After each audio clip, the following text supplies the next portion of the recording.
నమస్తే. జగిత్యాలలో ఇక పంచాయతీ అయితే తెగటట్టుగా కనబడతలేదు. గతంలో పార్టీ ఫిరాయింపుకు పాల్పడి బీఆర్ఎస్ పార్టీలో గెలిచి కాంగ్రెస్ పార్టీతో జత కలిసినటువంటి సంజయ్ పైన అనేక రకాలైనటువంటి ఫిర్యాదులు. ఈ ఫిర్యాదులు చేసేది ఎవరో కాదు, కాంగ్రెస్ పార్టీ సీనియర్ అయినటువంటి మాజీ ఎమ్మెల్సీ జీవన్ రెడ్డి. ఇది ఫస్ట్ టైం కాదు, ఇది దాదాపుగా 10 సార్లకు ఎక్కువనే అధిష్టానంతో తాడోపేడో తేల్చుకునేందుకు డాక్టర్ సంజయ్ విషయంలో బీఆర్ఎస్ పార్టీలో గెలిచి పార్టీ ఫిరాయింపులతోటి కాంగ్రెస్లో చేరినటువంటి వ్యక్తి పైన అనేక రకాలుగా ఆయన పైన కంప్లైంట్ చేయడం జరిగింది.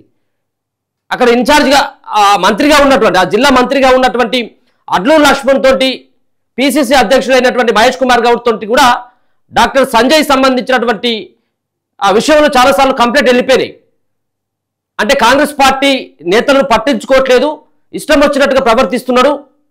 మరి పాత కాంగ్రెస్ ఇప్పుడు కొత్తగా వచ్చినటువంటి బీఆర్ఎస్ పార్టీ నుంచి వచ్చినటువంటి వాళ్ళకే ప్రయారిటీ ఇస్తున్నాడు, పాత వాళ్ళందరూ కూడా దూరం వెళ్ళగొడుతున్నాడని. ఈరోజు కూడా అలాంటి సంఘటన ఎదురైంది. ఇవాళ అడ్లూరి లక్ష్మణ్కి సంబంధించినటువంటి ఇంటి దగ్గరికి వెళ్ళి కొంత హల్చల్ చేసేటువంటి ప్రయత్నం చేసిండు జీవన్ రెడ్డి. సో ముఖ్యంగా సంజయ్ గురించి మాట్లాడుతూ పార్టీ ఫిరాయింపుదారులకి ఏ విధంగా ప్రయారిటీ ఇస్తారు, మేము కాంగ్రెస్ పార్టీకి పట్టాదారులం, మేము కౌలుదారులం ఏమి కాదు, 1 సంవత్సర కాలంలోనే 100 కోట్ల రూపాయలకు సంబంధించినటువంటి పనులు తీసుకొచ్చుకున్నాడు ఇక్కడికి అన్నటువంటి విషయాన్ని బహిర్గతం చేయడం జరిగింది. అంటే ఇంకా ఇప్పటికి సైతం జగిత్యాలలో ఆరని మంటలుగానే జీవన్ రెడ్డి వర్సెస్ సంజయ్గా అక్కడ కనబడుతుంది. ఒకసారి మీరు వినండి, ఈ ఆడియో విన్న తర్వాత ఈ వీడియో చూసిన తర్వాత ఒకసారి మాట్లాడేటువంటి ఆ ప్రయత్నం అయితే చేద్దాం. ఇంకా ఆయన ఏమేమి అన్నాడు అనేది దీంట్లో 5-6 నిమిషాలు, ఆయన దాదాపుగా 20 నిమిషాల పాటు మాట్లాడిండు.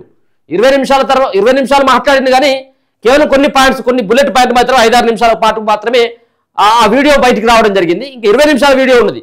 మరి ఈ వీడియో ఎవరు తీస్తున్నారు ఏందనేది, మరి ఇంత బహిరంగంగా ఇట్లా మంత్రి hand Congress party senior MLC అయినటువంటి జీవన్ రెడ్డి మాట్లాడుతున్న వీడియో ఎవరు తీసిండ్రు, కావాలని చెప్పేసి ఎవరైనా బయటికి లీక్ చేసినా జీవన్ రెడ్డికి సంబంధించిన వ్యక్తులు అనేది తెలియదు. కానీ ఇదైతే మాత్రం ఇప్పుడు సోషల్ మీడియాలో కాంగ్రెస్ పార్టీలో ఈ విధమైనటువంటి పురాగో. సో ఇదైతే వినండి ఫస్ట్, దాని తర్వాత మాట్లాడేటువంటి ప్రయత్నం చేస్తా.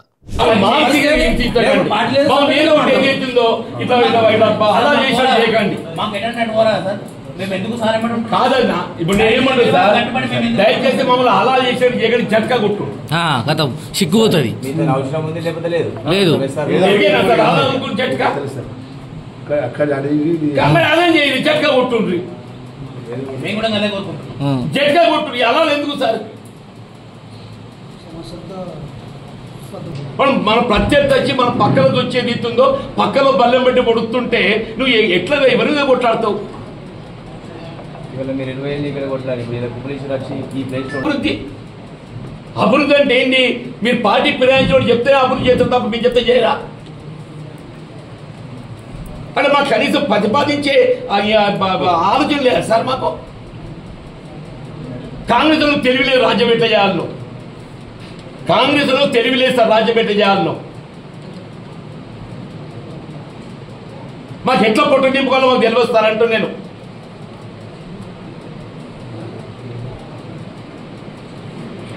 మొత్తం జగిత్యాల నియోజకవర్గం ఏదైతుందో వాడు builder Gauri Shankar infra builders private limited, Gauri Shankar infra builders private limited, వాడు పొట్ట నింపాలి. వాడు ఎవరు సార్ అడుగుతున్నాను, దయచేసి ఒకటి పెట్టండి. Who is this Gauri Shankar infra builders private limited? పార్టీల వర్క్ వచ్చినా ఆడే చేయాలి, వాటర్ వర్క్స్ వర్క్ వచ్చినా వాడే చేయాలి, గోదాములు వచ్చినా వాడే చేయాలి. ఏం సార్ మా రాజకీయ హక్కులు అడుగుతున్నాం సార్, మేము అదే మా రాజకీయ హక్కులు అడుగుతున్నాం. మా 4 దశాబ్దాల పోరాటాల ఫలితం సార్ ఇది అంటున్నాను నేను.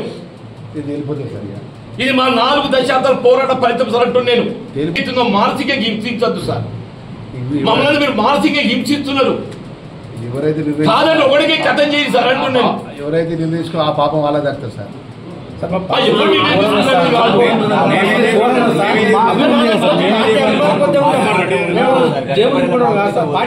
ఎమ్మెల్యేసీ మీద మీకు విశ్వాసం లేదు, సార్. మరి ఎంతే కనబడుతుంది. వీళ్ళు 20 మంది సభ్యులు ఎక్కువ ఉన్నారు సార్ అధికంగా. వీళ్ళు కాంగ్రెస్ పార్టీ ఎలక్టెడ్ ఎమ్మెల్యేస్కును బీఆర్ఎస్ మధ్య వ్యత్యాసం ఏదైతున్నదో ప్రతిపక్షాల మన మధ్య 20 సంఖ్య ఉంది సార్. అంటే నేను ఎంఐఎం ఇండిపెండెంట్ పక్కన పెట్టండి. మన పార్టీని మనం చక్కగా చూసుకోకుండా నేను వాడేవనా తీసుకెళ్ళి పక్కన పెట్టుకుంటే వీడు ఏమైనా మంచిదంటే కాంగ్రెస్ మీరు అది చేస్తాను కదా సన్నగా అర్థం కాదు. ఢిల్లీలో కూడా ఈ విషయం చెప్పింది కదా సార్. కేసీ వేణుగోపాల్ ఇన్ఛార్జ్ కూడా ఈ విషయం చెప్పింది. పార్టీ ఎందుకు తీసుకోవాల్సి వచ్చిందనే విషయంలో అరే గంగ నువ్వే నన్ను చేసింది ఇట్లా. శ్రీధర్ బాబు గారు నన్ను సత్యం చెప్తున్నా మానసిక హింస గురి కావడానికి కారణం ప్రధానంగా శ్రీధర్ బాబు గారు 1 లక్షల మరి ఇల్లు ఇస్తారని చెప్పండి. ప్రాబ్లం చెప్తున్నాను. ఆమె తెలిపిస్తుండే ఒట్టి నన్ను ఏదైతుందో ఆ మేకలుగా ఇట్లా బలిచ్చినట్టు ఇచ్చినట్టుండే. పార్టీలో కలిసి పని చేసినా కాబట్టి మీరు మీకు దుఃఖం జరగద్దని మేము మరి ఏమైంది జడ్జిమెంట్ ఏమైంది అంటున్నా అదే సంవత్సర కాలమే స్థానిక కాదు సార్. నేనేమంటాను నా కొరకు అడుగుతాను. నాకే పదవి అక్కర్లేదు మీ గురించి కాదే దయచేసి నాకే పదవి అక్కర్లేదు. మీ గురించి నేను చెప్పిన మా ఊళ్ళకు నాకు కావాలని 24 గంటలు పట్టుకొస్తా అని చెప్పి నేను 24 గంటలు బుక్ ఎక్కేస్తా అని చెప్పి నేను నాకు కాదే నా కార్యకర్త హక్కులు కాపాడాలి.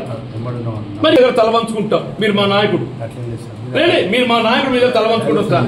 కానీ వలస బాధలు కింద దగ్గర మంది తలవంచుకోదలుచుకోలేదు ఉన్నమాట అంటున్నాడు సార్. ఆడేపడే అందరి మీద తలవంచుకోవడానికి సార్ ఊళ్ళలో ఏదైతున్నదో కాంగ్రెస్ చెప్తే 10 మంజూరు చేయడా. నేను మొన్న ఊరి చెప్తే సీఎం గారు స్వయంగా 52 కోట్లు మంజూరు ఇస్తా ఇన్కంప్లీట్ హౌసెస్ గురించి. సీఎం గారు మాకు సీఎం కాదా? మాకు నాయకుడు కాదా? పార్టీ ఫిర్యాదుదారులకి తెలివి ఉంటుంది తప్ప ఒరిజినల్ కాంగ్రెస్ లో తెలివి లేదా సార్? అభివృద్ధి అంటే ఏదైతుందో సంత పొట్ట నింపుకోవాలని సంగతి మాకు తెలియదు. మాకు తెలియడం మాకు తెలియదు. మేము ఏదైతుందో ఈ ఫిర్యాదుదారుల ముందు తల వంచుకోదలుచుకోలేదు. ఈ ఫిర్యాదుదారుల ముందు మేము తల వంచుకోదలుచుకోలేదు. మాకు చేసండి. మాకు మీరు అక్కర్లేదని చెప్పండి. జట్కా కొట్టండి ఒకరికి. ఎందుకు తెలియదు మానసిక హింస ప్రతిరోజు ఏదైతుందో మానసిక క్షోభతో ఏదైతుందో రాత్రి 12 కింద బంధు పోతే నిద్రపడితే పొద్దులు లేవగా మా తెలియదు ఈ కథ ఏ నిద్రపడితే మనం పట్టేదారులు కాంగ్రెస్ పార్టీకి మనం పట్టేదారులు అని చెప్పంటూ నేను ఆడు బతుకుదెరువు కోసం వచ్చిన్నాడు.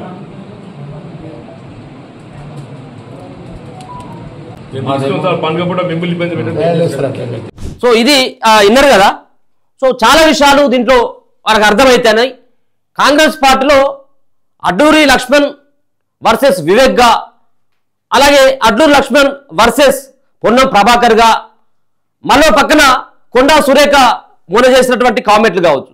సో కాంగ్రెస్ పార్టీలో ప్రతిరోజు ఏదో చోట సీనియర్లు జూనియర్లు అంటూ జూనియర్ల యొక్క పెత్తానం కావచ్చు, పార్టీ ఫిరాయింపుదారులకి అధిష్టానం ప్రయాటిస్తుంది కావచ్చు అన్నటువంటి దానిపైన ఏదో చోట ఒక రకమైనటువంటి న్యూస్ అయితే ప్రతిరోజు ఎక్కడో చోట కనపడతా ఉంది.